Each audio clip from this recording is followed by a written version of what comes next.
né? Hoje nós vamos tratar sobre pandemia, interesse público e propriedade intelectual. Claro que aqui nós já tocamos brevemente no assunto, né, num outro encontro, e aí vimos a necessidade de explorar um pouco mais o tema, e é por isso que retoma-se, então, principalmente dando agora essa tônica nessa ligação entre propriedade intelectual e interesse público. Peço desculpas antecipado pelo barulho, daqui a pouco eu troco de computador, já melhora a situação, né? E já, em seguida já fecho meu microfone. Mas é um prazer receber aqui, então, os demais colegas, professora Kelly Bruch, professora Elisiane Ode, professor Rafael Dresch, né? Todos que entraram aqui conosco, né? Já temos vários usuários aqui ingressando na nossa página, aqueles também que estão nos acompanhando pelo Facebook. É um prazer tê-los todos aqui novamente, né? E no finalzinho nós já deixamos então o convite para a próxima semana também, para os encontros da próxima semana. E hoje o tema então é pandemia, interesse público e propriedade intelectual. Nós vamos fazer, seguindo as mesmas regras, né, mais ou menos 10 minutos para cada expositor. Peço que compreendam a nossa limitação de tempo, para dar chance de todos depois participarem também do debate, e terão ainda mais chance de falar. Vamos começar com a professora Elisiane, na sequência a professora Kelly e, por fim, o professor Rafael. Ainda me deram o direito de dar palpite, se eu quisesse, né?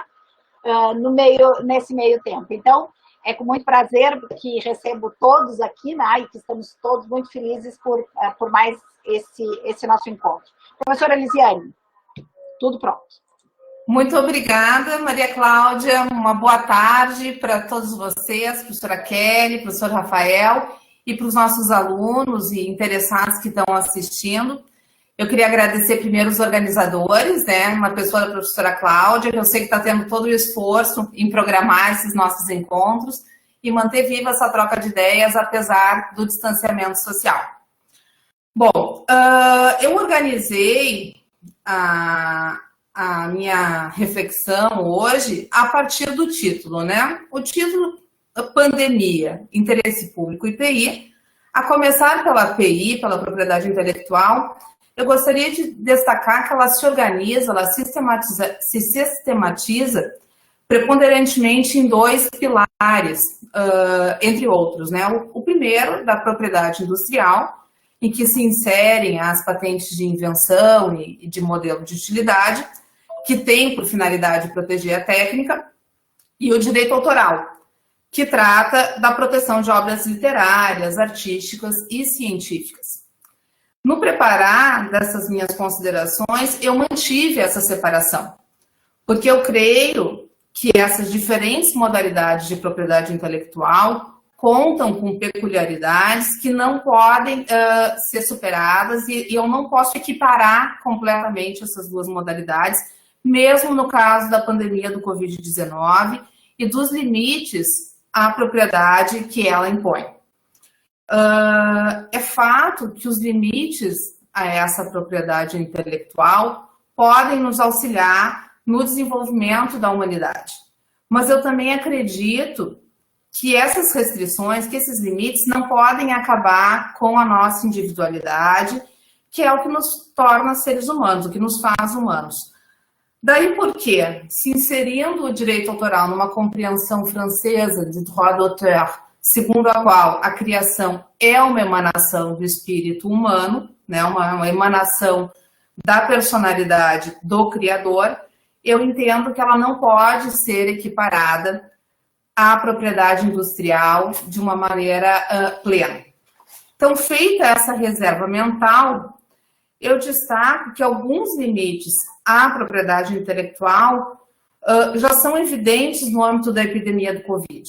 O primeiro deles, que é muito relevante, é que a disseminação do vírus ela só foi conhecida do público devido à política de fair dealing do Canadá, que autoriza o uso de artigos protegidos por copyrights para fins de pesquisa. Além desse aspecto, tratamentos potenciais com remédios existentes, mas com outra indicação principal, que hoje em dia, inclusive, está fazendo muito ruído no Brasil, decorrem também de limites às patentes no que diz respeito ao uso experimental. Mais atualmente, e agora no plano do direito autoral, que é o que eu mais me dedico, nós temos escolas, universidades, bibliotecas, arquivos, museus, que fecharam as suas portas, mas que se abriram a um acesso virtual, né, um acesso remoto, em todos os lugares que a lei permite, né? Então, esses exemplos, para mim, ilustram hipóteses em que o nosso sistema jurídico, e aí é cada estado, porque propriedade intelectual é territorial, e observa também regras internacionais, como o TRIPS, definiu algumas hipóteses em que o interesse público prepondera sobre os de inventores, de criadores e os detentores desses direitos patrimoniais.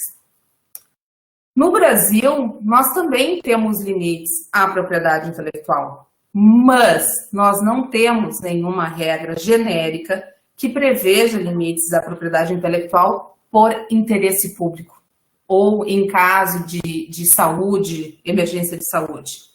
Ao contrário, nós temos uma norma de natureza constitucional que protege a propriedade, na qual se insere também a propriedade intelectual. Nesse contexto, eu acho importante também destacar que a expressão sozinha interesse público, que é muito popular quando se busca restringir direitos individuais, ela é por si só vazia. Ela não tem uma materialização de plano acerca de em que ela se consubstancia. Porque, para mim, existe interesse público na valorização de criadores, dos inventores, existe um interesse público na retribuição do trabalho deles, existe um interesse público na retribuição dos investimentos que eles receberam, seja de privados ou do Estado. Então, também para dar uma resposta sobre propriedade intelectual e interesse público, nós precisamos definir em que se consubstancia esse interesse público. Tá? Então, feitas essas considerações preliminares, eu dividi minhas reflexões em dois tópicos principais. Um bem superficial, né, introdutório no âmbito das patentes, e um segundo no plano dos direitos autorais. No caso das patentes, na minha compreensão, o que se deve conciliar é o direito humano à saúde com o incentivo à invenção. Então, isso não pode ser limitado a medicamentos, em cujo âmbito de proteção já existem instrumentos consagrados que limitam o direito do titular da patente, como é a licença compulsória.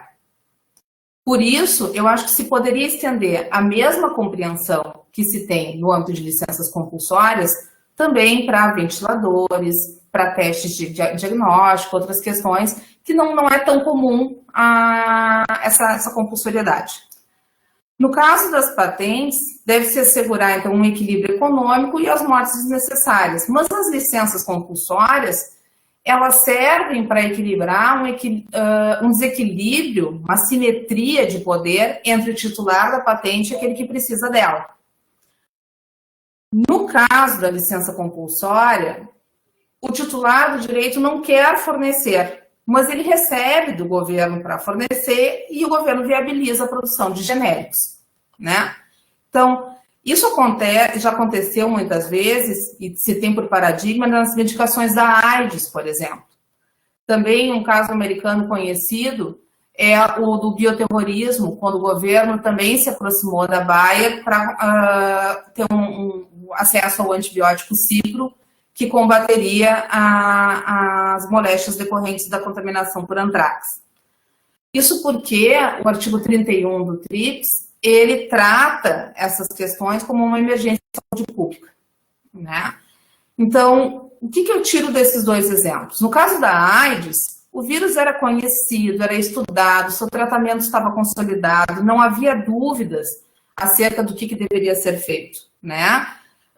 O mesmo aconteceu quando os Estados Unidos procurou a Bayer e acabou por concluir com um acordo sobre o antibiótico Cipro, né? Nos dois casos, a moléstia era conhecida e o tratamento também. No caso do Covid-19, embora se diga muito levianamente, às vezes, na imprensa e até por autoridades, eu fiz um levantamento muito grande da semana passada para cá, não se conhece o vírus. né? Tem pessoas que dizem, não afeta a criança, só leva a complicações em idosos, não se deixa sequela, mas isso não é verdade. Ninguém pode dizer isso. Atualmente tem se chegado à conclusão que deixa sintomas na pele, que já são diagnosticados, se apurou sequelas neurológicas. Tampouco se tem noção da eficácia real dos medicamentos que estão se querendo dar para as pessoas, né? Que teriam uma outra indicação para uma outra moléstia. O único caso que eu encontrei de licenciamento compulsório no âmbito do Covid foi Israel, que em 23 de março licenciou o lopinavir e o ritonavir para combater o coronavírus.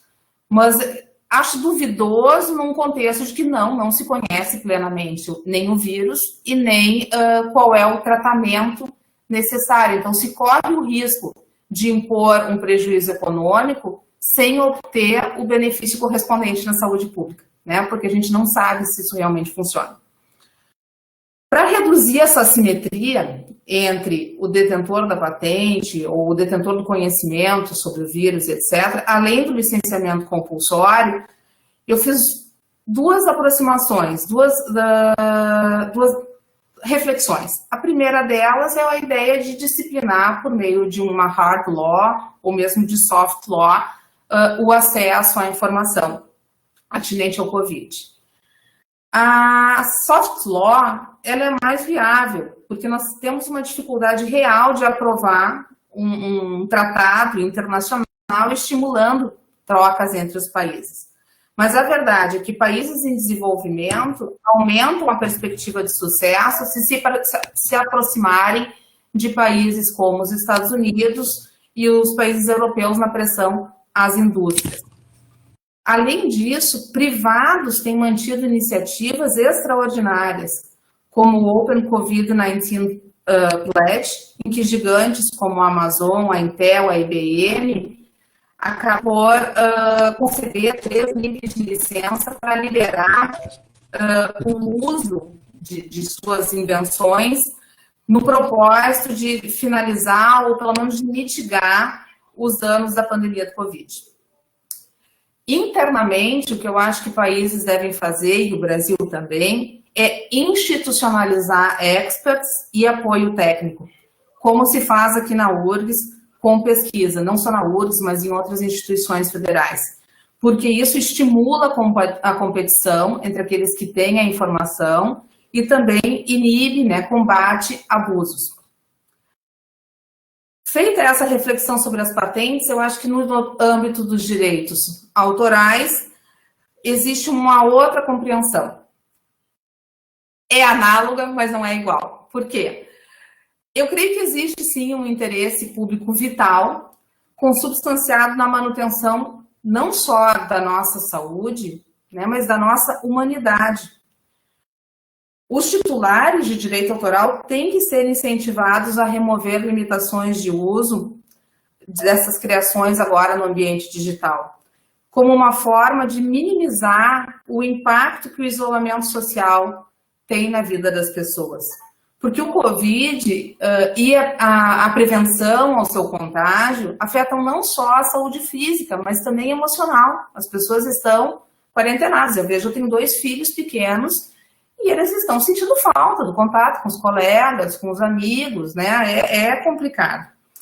Então, no âmbito dos direitos autorais, eu sugiro uma diferenciação no âmbito de aplicabilidade, fins didáticos e pedagógicos, como universidades e escolas, que aqui no Brasil nós não temos, né? Os limites a direitos autorais que são previstos na Lei 9.610, dos artigos 46 a 48, não atendem a essas exceções. Eu chamo a atenção, por exemplo, a Alemanha, em que instituições de ensino podem oferecer online até 20% do conteúdo de uma obra sem licença dos autores. E aqui nós não temos uma norma correspondente ou análoga. Da mesma maneira, se o fim não for pedagógico, se não for didático, mas recreativo, nós também não temos, né? Enquanto na Alemanha também se tem o oferecimento do entretenimento em orfanatos, em asilos, em instituições religiosas, o que nós também não temos uma correspondência. Então, talvez seja um momento de buscar uma aproximação assim, não para sempre, talvez, mas pelo menos neste momento de pandemia. A questão é a dos custos, que sempre me preocupa. É muito fácil quando os outros querem empurrar os custos para o autor. Só que o titular do direito, né, ele tem a remuneração, o direito patrimonial de autor, como a contraprestação pelo seu trabalho, pela sua criação. Então, acho que cabe propor uma analogia com as licenças compulsórias, isto é, uma distribuição dos custos, dos ônus, que não prejudique a retribuição do autor e nem a preservação dos negócios, das editoras, das produtoras, especialmente os pequenos. Assim, incumbiria ao poder público arcar com esse prejuízo, de uma certa forma, pagar para que fosse liberado esse acesso, porque, ao fim e ao cabo, não só é ele quem arrecada tributo, mas também é o poder público que incumbe o dever de promoção da saúde, né? Então, assim, eu sistematizei toda essa minha breve reflexão em 4 conclusões. A primeira delas é que eu tenho que tratar de uma forma peculiar, né, respeitar as peculiaridades entre propriedade intelectual, industrial, e o direito autoral. A segunda delas é que eu acho que sim, a pandemia do Covid-19 autoriza uma estipulação de novos limites à propriedade industrial, mas eles devem ser ponderados, com prova de efetividade, por exemplo. E devem por meio de hard ou soft law, com estímulo à institucionalização de experts de apoio técnico, para estimular também a competição e combater abusos. E no âmbito do direito autoral, também se deve permitir uma limitação ao direito do autor e flexibilizar o acesso, mas se deve considerar o escopo e não se deve impor o ônus de uma forma que prejudique a retribuição do autor e nem a preservação dos negócios de distribuição. Essas são as reflexões que eu consegui organizar, agradeço e fico à disposição para depois bater um papo com todo mundo. Obrigada, pessoal. Obrigada, professora Kelly. Já passo a palavra na sequência. Obrigada.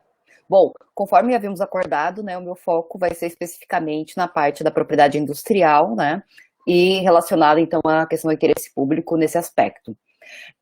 Na última participação que eu tive, que foi a de tecnologia e informação, o meu foco principal foi a tratar o que é o licenciamento compulsório, né? Desmistificando a ideia de que seria uma quebra de patente, o que não é um termo adequado para ser utilizado, mas sim que se trata de uma licença devidamente remunerada ao titular daquele direito que por um momento teve o seu direito limitado em face de alguma circunstância externa.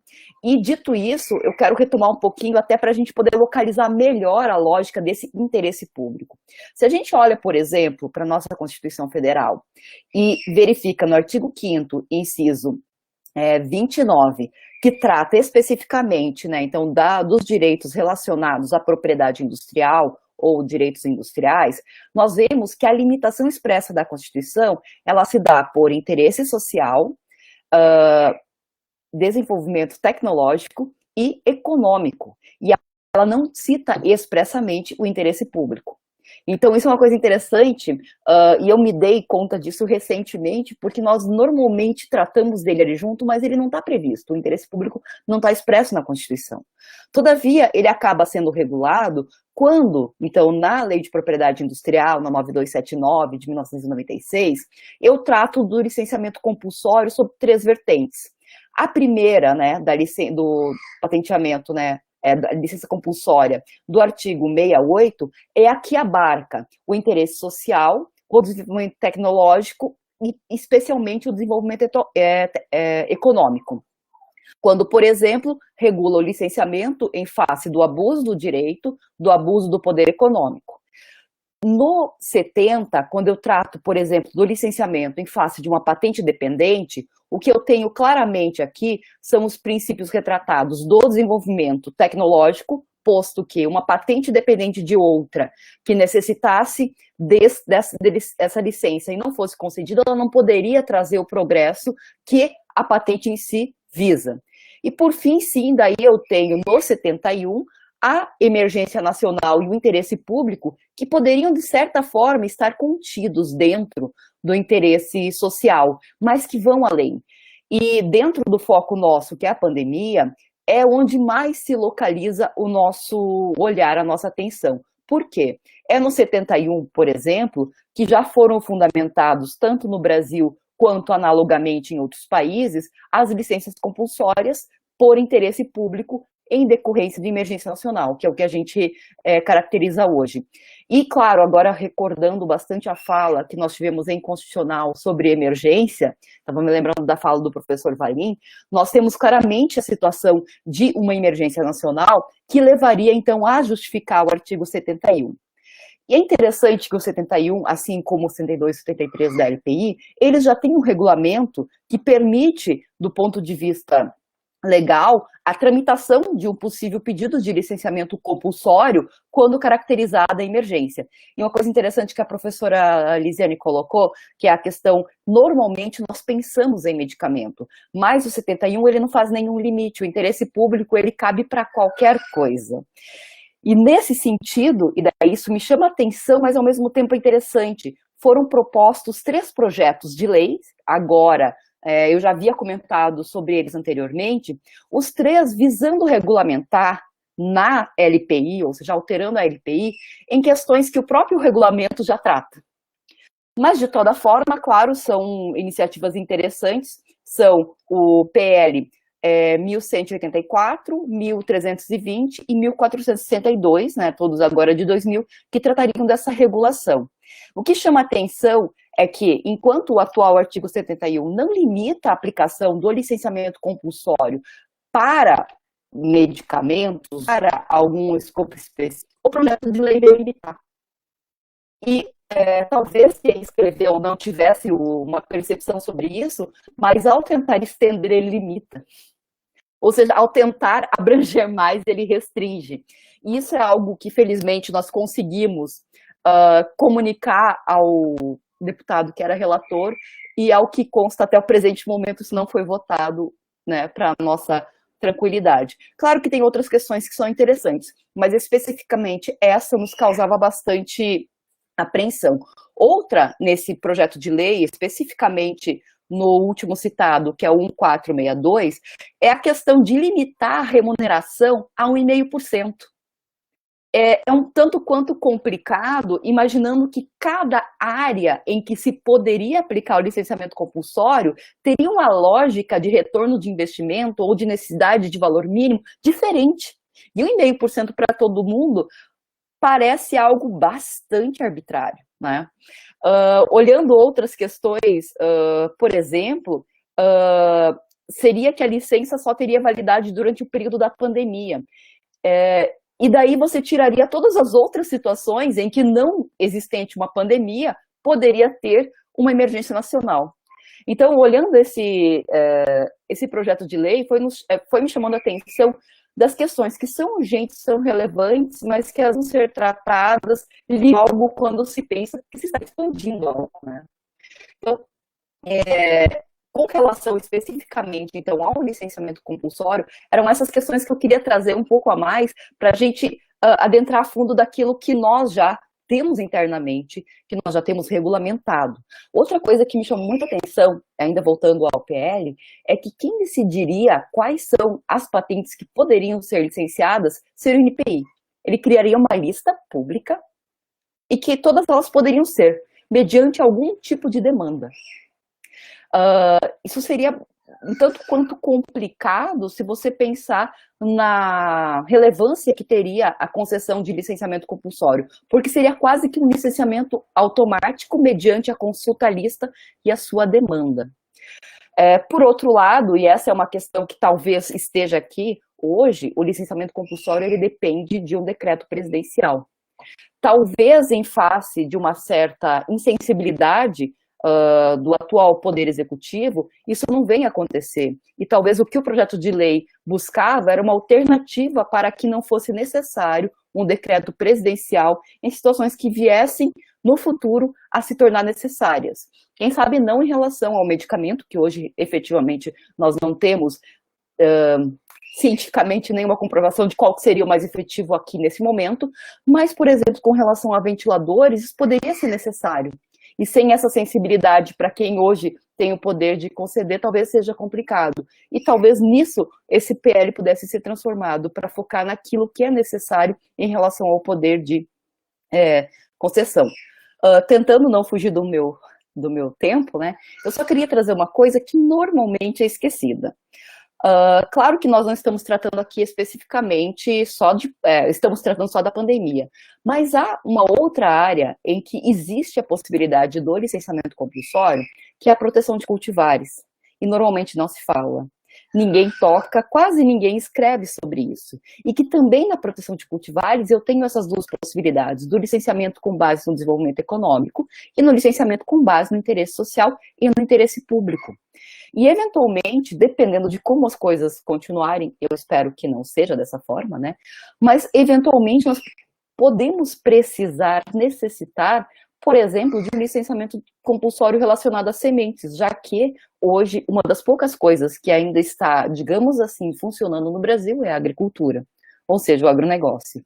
Se eventualmente começarmos a ter algum tipo de restrição, o aumento não fundamentado do valor de uma semente, que é, digamos assim, uma das bases do que ainda nós temos hoje de uma maneira sólida e tranquila da nossa economia, pode ser que a gente tenha necessidade disso. E daí vem um outro problema. Nós temos previsto em lei, mas nós não temos nenhuma regulamentação de como isso se daria. Como que nós faríamos esse licenciamento compulsório por uso público restrito, que é como a lei de cultivares denomina. E daí sim, quem sabe, tanto no desenvolvimento de um PL mais adequado à circunstância, né, e ao propósito em relação ao 9279, quanto uma regulamentação em relação à proteção de cultivares, poderia ser alguma coisa a ser pensada. Eu tentei ser um pouquinho mais, já que eu sabia que a Lisiane ia fazer esse arcabouço todo, né, isso me permitiu ser um pouquinho mais cirúrgica em alguns pontos que eu queria trazer. Então foi um bom casamento. Eu imagino que agora, então, terminando a minha fala, o Rafael faz o nosso fechamento. Muito obrigada, mais uma vez, por todos que estão organizando, né, e que tomaram a iniciativa, que foram a Maria Cláudia, o Rafael, o Lucas, e eu, em algumas situações, da parte mais do backstage, né, mas muito obrigada a todos vocês por terem permitido que isso acontecesse. Porque, efetivamente, nós temos ganhos muito grandes, que são, desde nós nos conhecermos melhores professores, nós podemos estar mais perto dos nossos alunos. Hoje a gente tem, por exemplo, 28 aqui na sala, mas estamos com problema, agora que eu vi, esqueci de cuidar da parte que eu tenho que cuidar, mas nós estávamos com mais 16 e tem tido mais ou menos 400 a 500 pessoas visualizando por semana. Então, é uma maneira da gente estar mais próximo dos nossos alunos também, né? E uma forma de manter um pouco ainda essa universidade viva. Então, muito obrigada mais uma vez pela oportunidade e vamos depois para as conversas. Obrigada, professora Kelly. Professor Rafael, já passo de imediato também a palavra. Boa tarde a todos, todas, boa noite, né? Estamos começando já, iniciando a noite. Eu gostaria de saudar todos os presentes, né, especialmente as minhas colegas hoje de fala, né, de conversa na quarentena. É uma satisfação dividir com vocês esse momento, né, especial, porque estamos isolados, mas ao mesmo tempo podemos nos valer da tecnologia para nos aproximar. Eu acho que o grande mérito dessa nossa iniciativa, né, e aqui tem 3 dos organizadores e todos os professores participando, é justamente esse, né? É buscar a aproximação, né? Buscar o enfrentamento dessa condição de isolamento. A gente falou bastante sobre isso na conversa passada, na conversa de segunda-feira, né? A questão da separação, do vazio que a pandemia nos traz.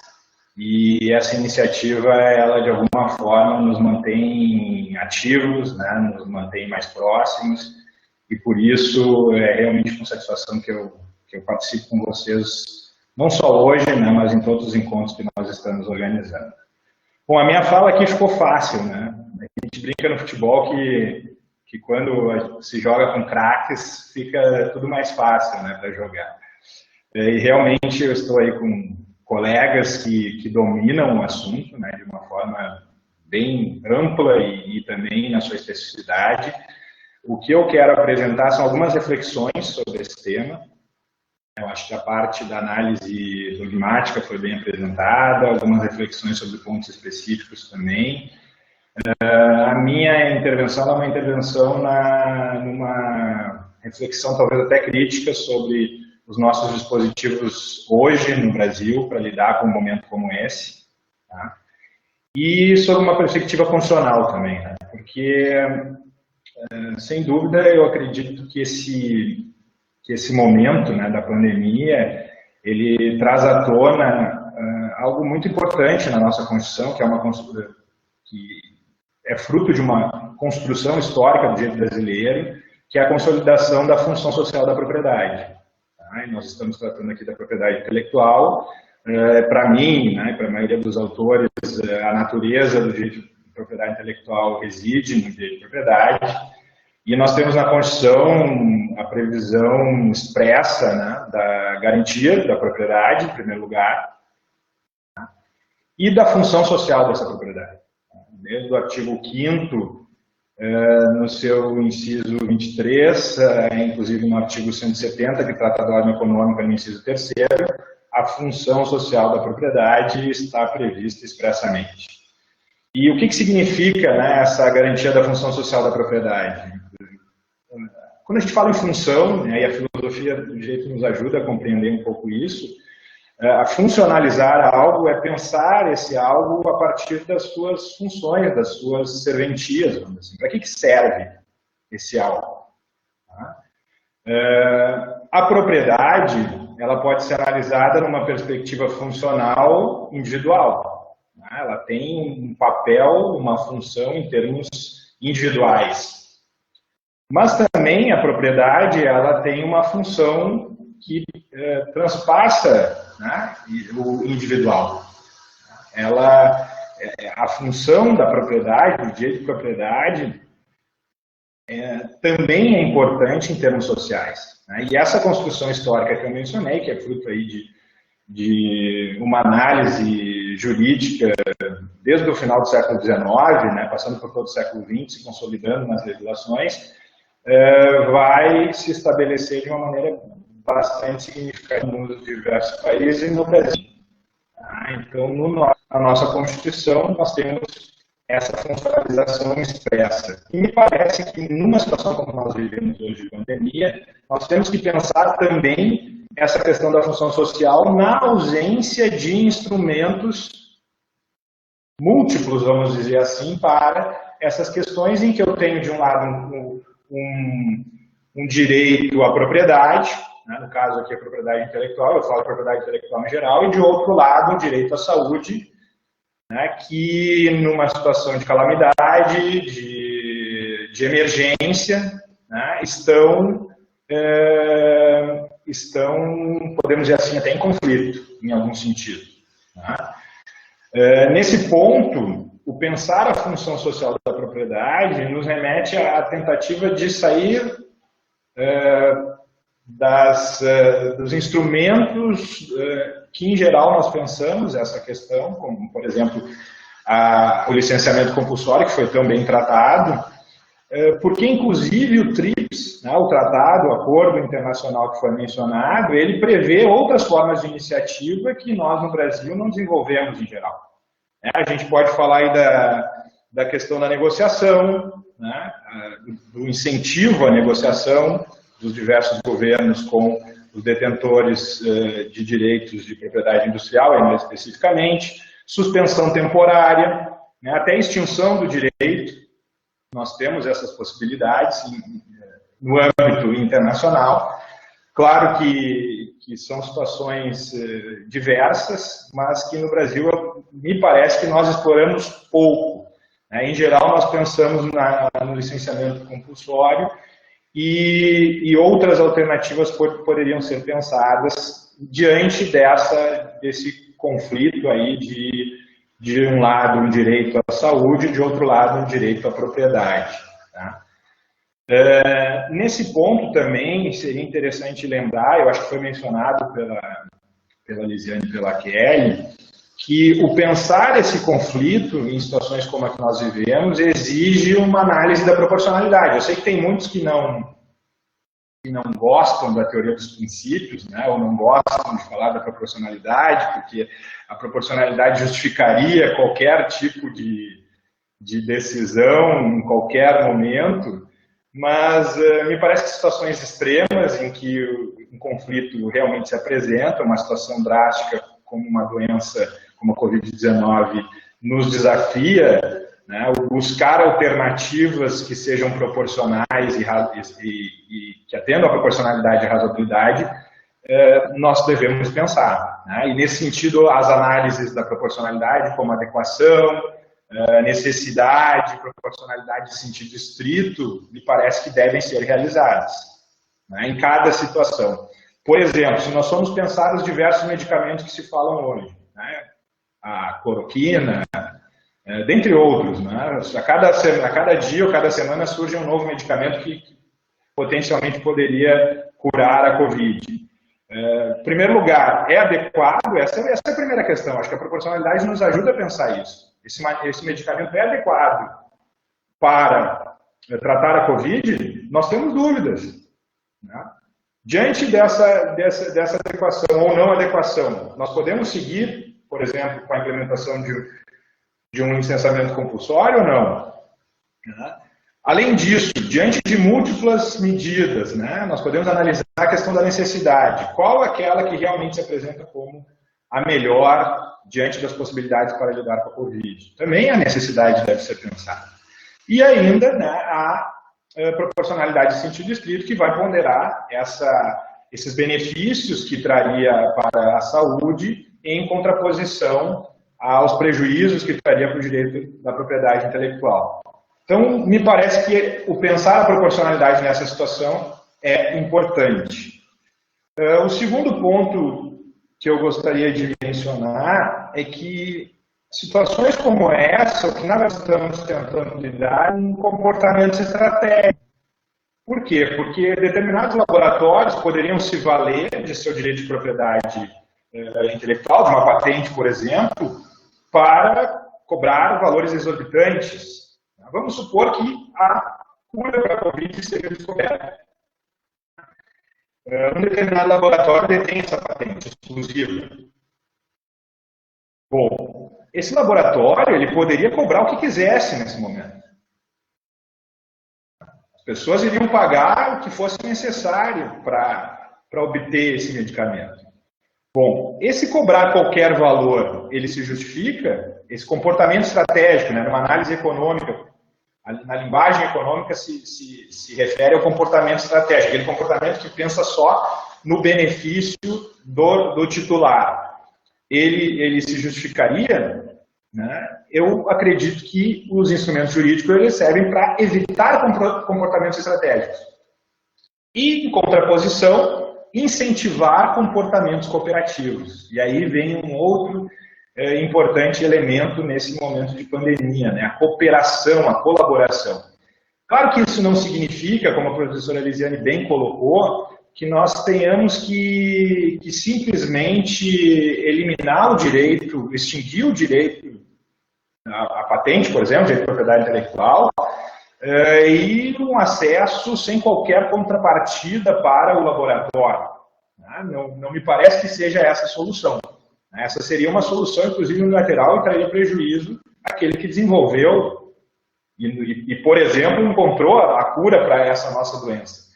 Então, o pensar as questões práticas, né, vai exigir que nós tenhamos que estabelecer uma remuneração adequada também, eventualmente, para aquele detentor de uma patente. Né? Isso que se busca fazer. Claro que nós temos na lei, mesmo no licenciamento compulsório, parâmetros, mas mais do que isso, eu acredito que nós tenhamos que estabelecer parâmetros de mercado também, em função dos altos custos que uma pesquisa como essa exige. Né?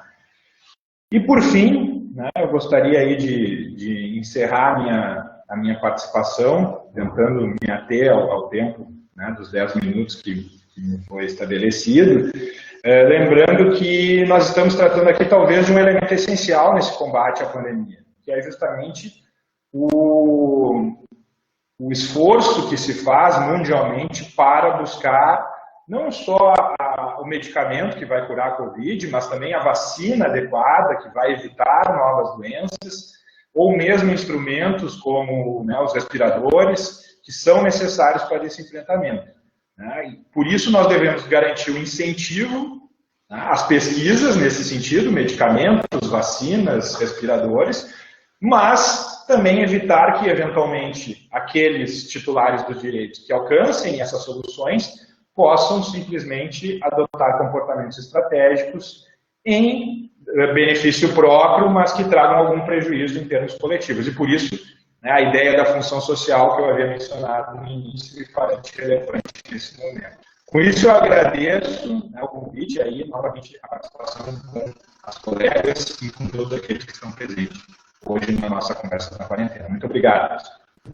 Obrigada, professor Rafael. Nós já temos ali algumas perguntas e para introduzir, então, esse debate, só queria colocar em relevo justamente a complementariedade das falas, né, porque nós partimos de situações bem dogmáticas, né, de definição dos nossos campos de atuação, conceitos, com os quais leríamos, para entrarmos na problematização pela professora Kelly e, por fim, retomarmos um pouco as questões principalmente das visões filosóficas de fundo, até porque a professora Elisiane iniciou dando uma tônica, principalmente ao falar dos direitos autorais, da questão principalmente de direitos fundamentais, né? E voltando à necessidade, né, do resgate daquilo que é próprio ao indivíduo, lá nesse momento justamente de maior distanciamento social, e agora o professor Rafael faz essa contraposição também, lembrando que pode haver o contraponto, né, justamente pelas questões mais estratégicas, que obviamente estão,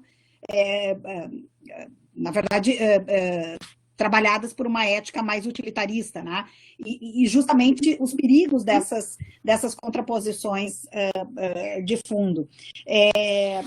E aí, quando a professora Kelly traz, né, a nota pela questão, buscando acentuar onde nós encontraríamos esse interesse público, é justamente nessas, ainda que não haja uma referência expressa, digamos assim, né, pela Constituição, mas acho que o nosso interesse era justamente em acentuar esse momento em que, havendo uma necessidade por uma situação não só de pandemia, mas às vezes, provavelmente, né, e nós tivemos isso num primeiro momento, e depois a professora Kelly retoma isso, em relação ao agronegócio. Imaginem se isso perdura por muito tempo e nós temos que ampliar as questões, inclusive, que dizem respeito à alimentação, né, e à propriedade sobre as sementes, né? Ou seja, se nós tivéssemos que estimular, inclusive, né, uma maior produção do agronegócio para cobrir uma defasagem em relação à demanda que tivéssemos, por exemplo, em questões de maior restrição alimentar. E é justamente essa questão do problema da restrição do Estado, né, em relação às liberdades individuais, e aqui uma liberdade que diz respeito justamente às questões de maior autonomia, exercício de autonomia, que é a questão da propriedade, né, sobre os bens, né, e nesse caso mais ainda quando diz respeito a bens que são criados por um instrumento de cultura do próprio indivíduo, né? Por uma intervenção do indivíduo culturalmente sobre a própria natureza, muitas vezes. Então, é nisso que reside a complexidade dessa matéria. Tá? A questão do interesse público, sem dúvida nenhuma, vem por essa maior intervenção do Estado nesse momento, por todas as situações que foram tratadas aqui, e que permitem, então, mecanismos de maior restrição, né, sobre a propriedade, não só sobre as questões da liberdade do ir e vir, né, que deram um impacto inicial maior nesse momento, mas principalmente em relação àquilo que diz respeito à nossa propriedade e ao exercício, né, de titularidade sobre a propriedade que temos sobre os bens. E ainda que talvez estejamos no campo, então, do estabelecimento, né, de projetos de lei que possam dar essa regulamentação, mas eu trago aqui um reflexo direto que nós já tivemos, principalmente no campo da administração pública e dessa intervenção do Estado, nos casos, por exemplo, das licitações públicas, né? Em que a lei emergencial criada, a Lei 11.979, agora de 2020, no campo das licitações, ela trouxe uma maior flexibilização em relação à lei de licitações, inclusive em alguns casos, por exemplo, como nas questões dos EPIs e das máscaras, né? Com a quebra da certificação da Anvisa. E hoje essa é uma das questões bastante relevantes, inclusive para os certames públicos, né? Na semana passada, nós discutimos isso num pregão com base, já feito com base na lei emergencial. Nós discutimos justamente isso no Tribunal de Justiça, a necessidade ou não de anulação de um certame em que, durante esse período, é feita a quebra da certificação da Anvisa, mas o nosso edital previa a necessidade de certificação entre os concorrentes, né? E o quanto isso, então, afeta justamente as situações de apelo emergencial. Hoje nós estamos lá, daqui a pouco, com uma licitação para aquisição de EPIs, né, para utilização de máscaras, e nós estamos tendo problemas de anulação de... Ou seja, nós não vamos ter o produto tão rapidamente, em razão justamente de um problema sobre a questão de reconhecimento público da propriedade sobre determinado bem, né, em última análise, que passa por todo um processo de certificação. Então, é extremamente complexa a matéria. Isso aparece aqui já na fala dos nossos participantes, né? A Amanda Leal, no Face, faz uma observação de que essa pandemia parece trazer boas discussões para a reformulação da nossa lei de direitos autorais e que é importante, então, né? É legal pensar nos reflexos durante esse período. E uma questão já de forma direta, que acho que entra um pouco na fala do professor Rafael, quanto à questão da função social, né? A ideia de que a propriedade obriga, né? Se nós poderíamos pensar na extinção da proteção a direitos de propriedade intelectual conferida por meio de uma desapropriação do titular de uma patente, tendo por base o interesse social. Começamos, acho que por aí?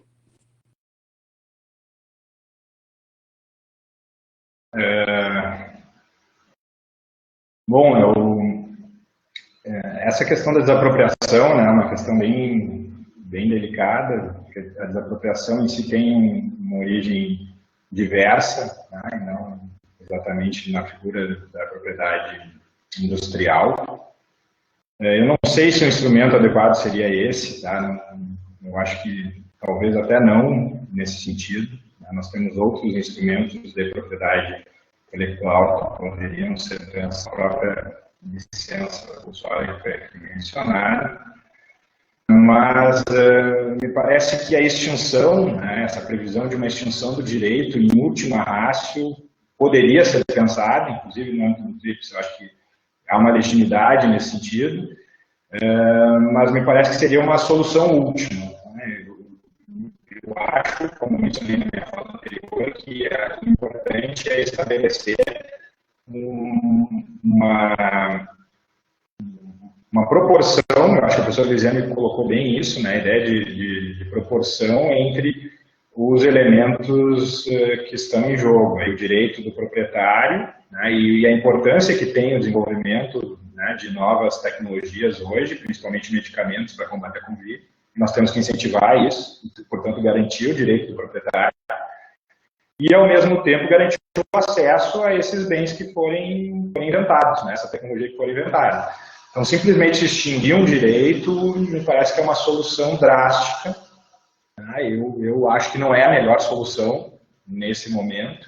Ali eu acho que também se conecta com a última pergunta, né, que os medicamentos do movimento da RU, que seria controle ao monopólio de vacinas ou remédios que fossem eventualmente descobertos. Eu acho que tem um problema já de antemão determinar isso, porque os laboratórios terão incentivo não terão mesmo incentivo a estabelecer a pesquisa. Né? E por isso, na minha visão, não se trata simplesmente de distinguir um direito, a solução, mas estabelecer uma contrapartida adequada para aquele que seja o titular do direito.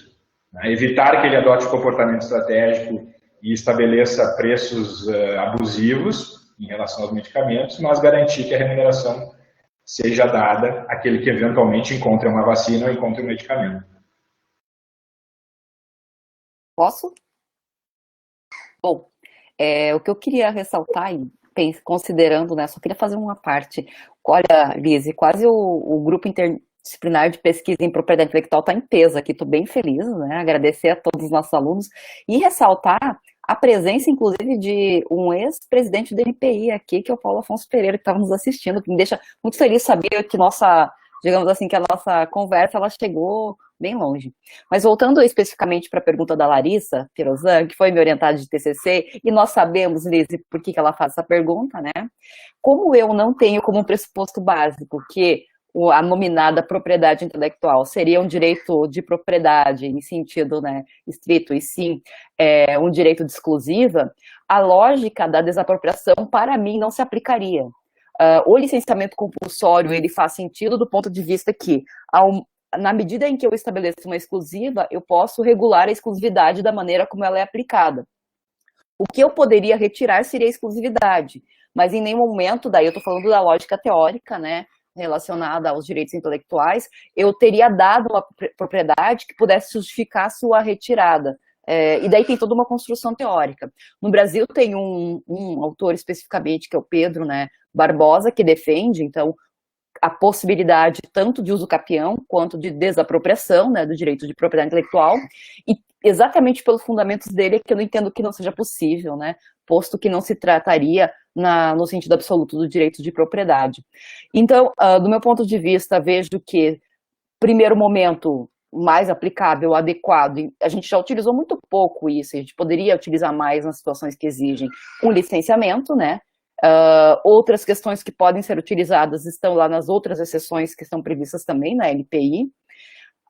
Como muito bem mencionou o professor Rafael, nós utilizamos ou falamos muito pouco dos métodos adequados de solução de conflito, como negociação, mediação e conciliações, tanto individuais quanto coletivas, que poderiam ser aplicados antes de chegar em um momento mais extremado, que seria, então, a restrição de um direito, né? E, claro, não sendo possível isso, o licenciamento. Para ir além do licenciamento, deveria apresentar alguma situação em que ele não fosse suficiente. Em ele não sendo suficiente para atender a demanda, daí sim poderia se pensar em uma restrição absoluta à exclusividade que foi dada. Mas fora isso, talvez não se justifique pensar nessa situação extremada.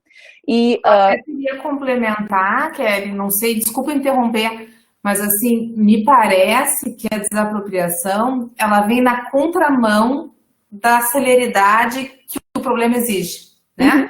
Seria uma coisa sem fim. Depois que começar a abrir a porta do inferno, não teria fim jamais. E a gente vê que em casos análogos, como o que eu referi do cipro, o antibiótico da Bayer nos Estados Unidos para a infecção de antrax, a solução que foi viabilizada diante da iminência de ataques foi por acordo. Então, me parece que realmente mediação e acordo são alternativas muito mais viáveis para a dimensão do problema que se tem, do que uma desapropriação. Mas eu adorei a pergunta da Larissa. Quando eu li, pensei só poderia ser dela, que questiona se de fato isso é propriedade, e achei excelente. Desculpa interromper. E complementando até, tem uma questão, porque depois do próprio licenciamento, né, que é concedido, eu tenho ainda a possibilidade de caducidade de patente previsto na própria LPI, e que ninguém fala, e que não está regulado, porque a gente não chega nem no licenciamento para chegar na caducidade. Então, existem todos os outros mecanismos anteriores que estão já regulados e que a gente não faz uso, né? Além, claro, dos métodos adequados de solução de conflito. E daí, só para completar também a pergunta da Anitta, considerando o fato, daí partindo da ideia que é um direito de exclusiva, que é concedido com a finalidade de incentivar o inventor a fornecer esse conhecimento em troca dessa proteção, a partir do momento que eu tiro essa capacidade de fornecer essa proteção de exclusividade, eu tiro a capacidade de incentivo.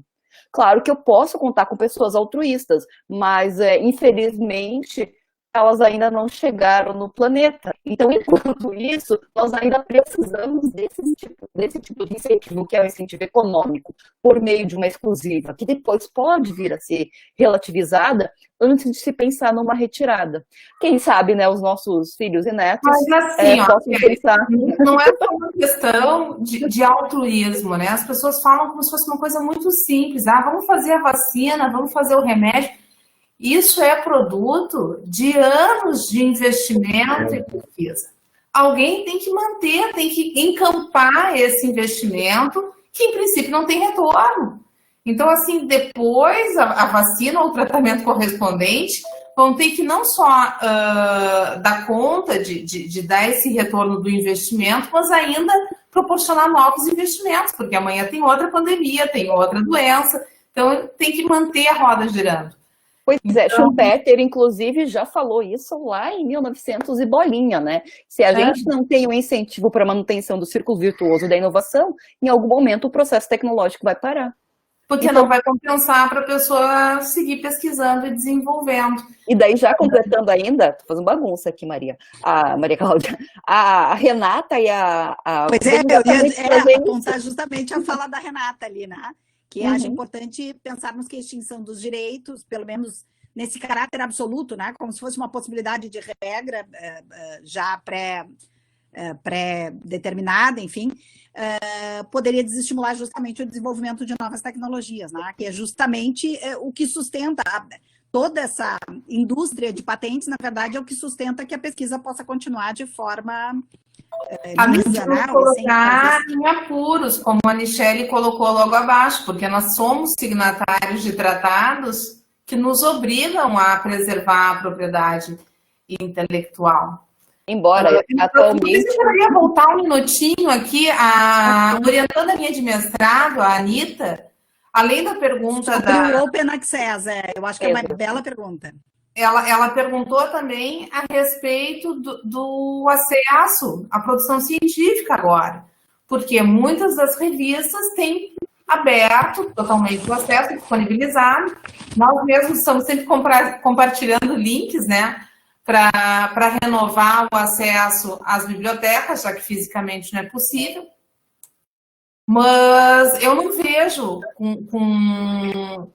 como uma coisa óbvia, como uma decorrência lógica de ter sido aberto agora durante o Covid, o acesso, que isso permaneça. Talvez uma tendência a longo prazo, mas a curto prazo eu não imagino, porque ainda temos, se os autores, reorganizando o pensamento, se os autores não ganham ainda muito pela sua própria criação científica, o fato é que essa criação científica ela só ganha publicidade por meio de mecanismos de distribuição que hoje são garantidos pela integridade, pela qualidade dos leitores e dos publicadores. A gente ainda não tem um mecanismo online em que haja uma certificação da qualidade do conteúdo. As pessoas ainda acreditam nos distribuidores, nos editores e etc. Então, como eles têm como um negócio, eu imagino que, findo esse período, vai se voltar a tratar o acesso com uma certa reserva, a não ser que nós mudemos, como foi a pergunta, o comentário anterior como era o nome da menina? Da Amanda Leal, a respeito de uma mudança nos direitos autorais. Eu acho que urge fazer algum tipo de reflexão, análogo ao que já existe na Europa, né? A Inglaterra, o Canadá prevêem o fair dealing, então autorizam o uso científico em pesquisas, o fair use nos Estados Unidos. Nós temos na Alemanha essa ideia de proporção, né? De em alguma medida poder disponibilizar artigo científico. Eles limitaram inicialmente na jurisprudência em 30%, isso depois foi substituído por lei em 20% de uma obra, mas me parece que a gente precisa autorizar de alguma forma o uso nos meios virtuais do conhecimento científico sem sufocar, sem acabar com o papel das distribuidoras, com o papel das editoras, porque eles ainda têm um papel muito significativo, que é no controle da qualidade do que se publica e de alguma remuneração para os autores, né? Fazendo um contraponto só em relação a isso, Lise, que eu estava pensando o seguinte, por outro lado, por exemplo, hoje a gente tem um monopólio muito grande da publicação científica em pouquíssimas editoras internacionais, e a possibilidade de entrar é exatamente o que a Amanda colocou, você paga para publicar e o leitor paga para ler, e não quem fica com o valor não é o autor, é o meio. Por outro lado, nós vemos cada vez mais surgindo plataformas de acesso, como é o caso do Cielo, por exemplo, e todas as plataformas que nós temos, principalmente em língua espanhola, mas também em língua portuguesa, e alguns outros acessos também em língua inglesa. Então, talvez esse negócio, que era um negócio de um certo oligopólio em algumas editoras, né, verificando-se a possibilidade desse controle de qualidade continuar com uma adequada aferição por pares, que é o que hoje se faz nos Open Access de maneira geral, isso talvez tire um pouco dessa importância que já existiu, porque antigamente, efetivamente, eram essas editoras que recebiam, que imprimiam, que distribuíam, que tinham toda uma indústria por trás, e hoje talvez possam se encontrar meios, e a pandemia, assim como ela tem mudado muitas coisas, como, por exemplo, só vamos uma brincadeira, nós estarmos aqui hoje fazendo essa palestra, né, online, ela possa mudar também a relação que as pessoas têm com o acesso a um conhecimento que pode ser de utilidade, de qualidade, mesmo que não seja pago. Porque hoje, de maneira geral, publicação científica em artigo, ou eu pago, ou eu não recebo nada. Dificilmente um artigo científico me paga para fazer alguma coisa. Então, eu, autor, a não ser que eu publique livro, que o livro dê muito certo, e que eu vire um best-seller, eu não ganho nada. Portanto, se eu não ganho nada, por que é que o meu leitor tem que pagar? É uma provocação, Lise, só. Olha, o leitor paga para ter acesso àquele conhecimento que bem ou mal foi produzido pelo autor, né? E o autor, quando ele entrega a uma distribuidora, ou vamos chamar editora, enfim, ele também faz um contrato que ele acredita vai trazer uma contraprestação maior ou menor.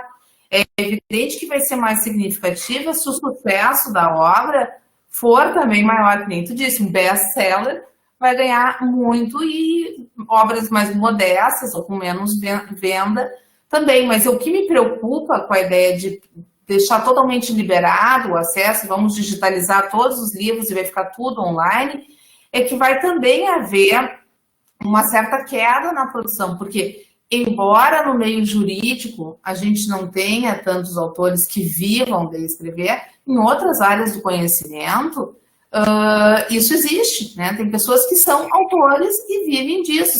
A prosperar a tese de que todo conhecimento tem que ser plenamente acessável online e sem nenhuma retribuição, acessável não, digo acessível, sem nenhuma retribuição, me parece que pode-se sim comprometer algumas áreas de conhecimento. Principalmente aquelas áreas que não sejam tão técnicas, talvez, mais literárias, principalmente, né? De quem vive.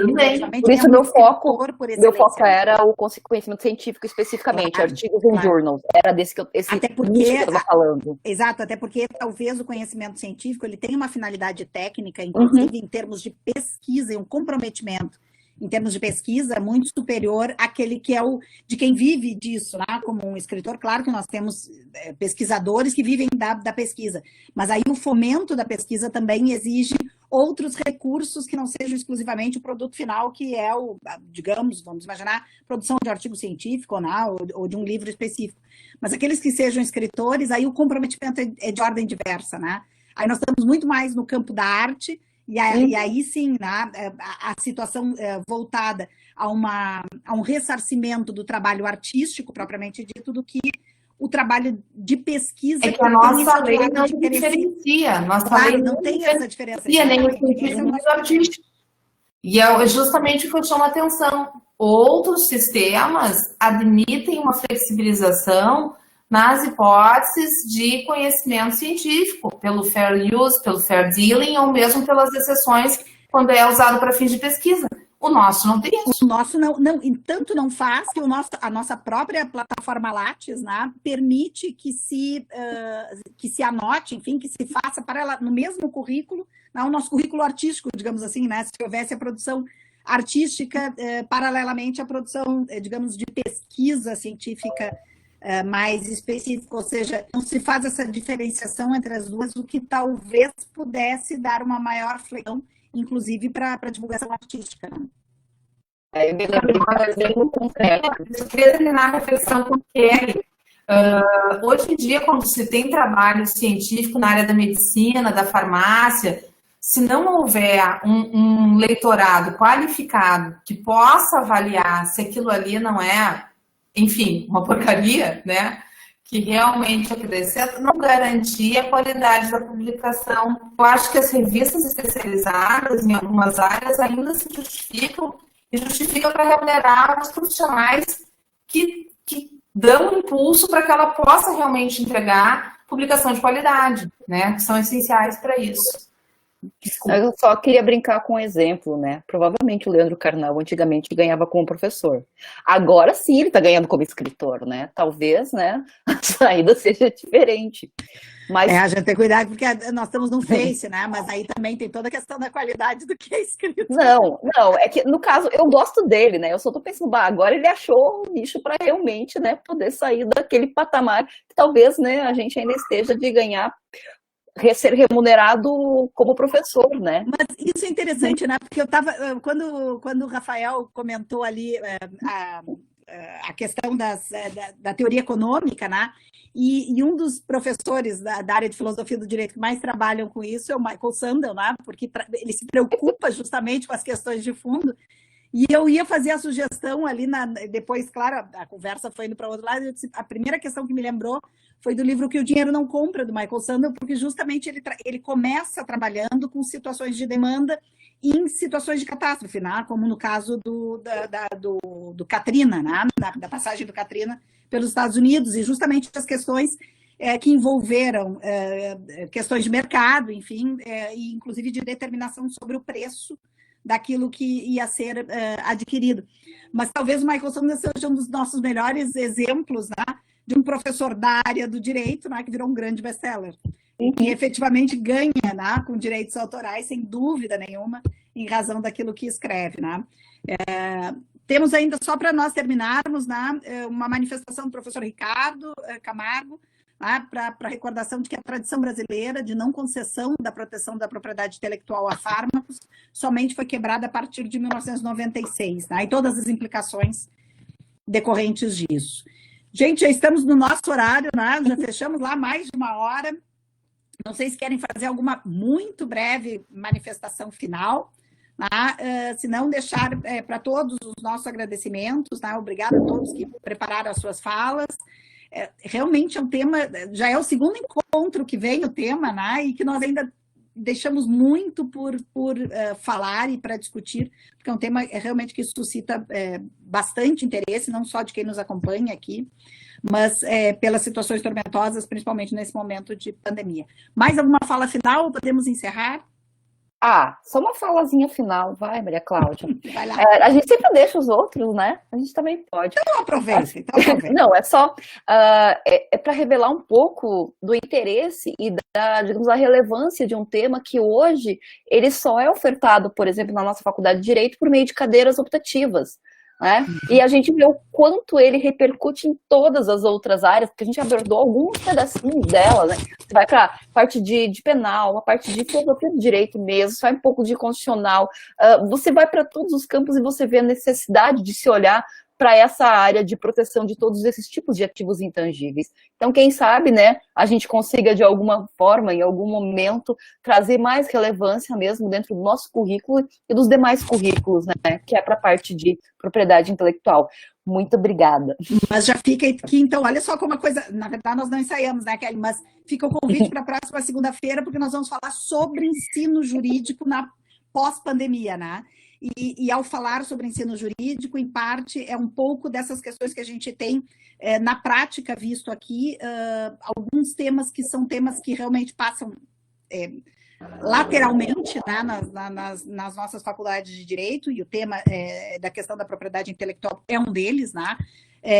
Em que pese nós tenhamos, inclusive, a ingerência em outras faculdades, né, com o tema. A professora Kelly, e tanto a professora Kelly como a professora Elisiane trabalham a matéria, né, em outras faculdades da URGS, inclusive no PPGD, né, Kelly, em outras faculdades, mas para mostrar o quanto isso é um tema que é interdisciplinar, não só por avançar sobre diversos ramos do direito, mas fundamentalmente em diversas áreas do conhecimento, né?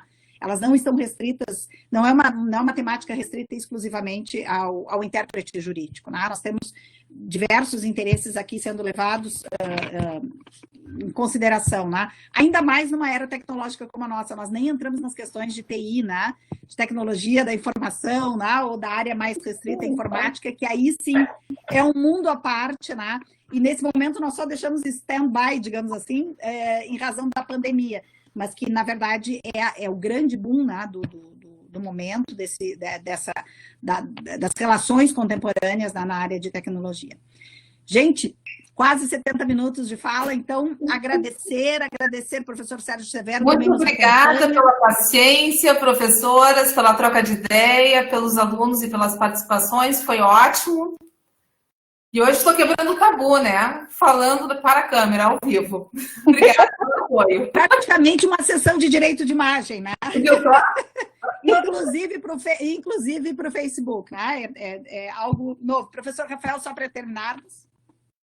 Não, queria agradecer também a presença aí de todos os colegas, o Télio, o doutor Ricardo, que se manifestaram, né? Já agradecia a participação e mencionei a satisfação de estar aqui com as colegas que tão bem demonstram a qualidade dos nossos professores, né? Eu acho que também esse é um dos elementos dessa nossa conversa na quarentena, né? A qualidade dos debates dos professores que atuam na URGS, e externar minha satisfação, né, por estar aqui com vocês hoje. Muito mais aprendi do que ensinei, certamente, né, ouvindo as colegas sobre o tema, e acredito que esse tema ele traz outros diversos temas.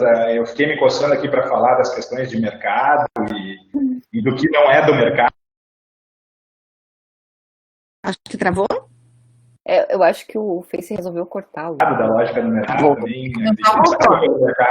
Eu acho que as pessoas que trabalham, criam, elas devem ser adequadamente remuneradas para isso, logicamente, e por isso, em situações como a pandemia, talvez a gente possa pensar em outras lógicas para questões excepcionais. Então, um abraço a todos, cuidem-se, né? Mantenham-se protegidos. E nos encontramos na próxima Conversa na Quarentena. Então, na próxima segunda-feira, às 17 horas, para falarmos um pouco sobre o ensino jurídico pós-pandemia. Obrigada a todos, uma boa noite, um bom final de semana. Boa noite. Boa noite.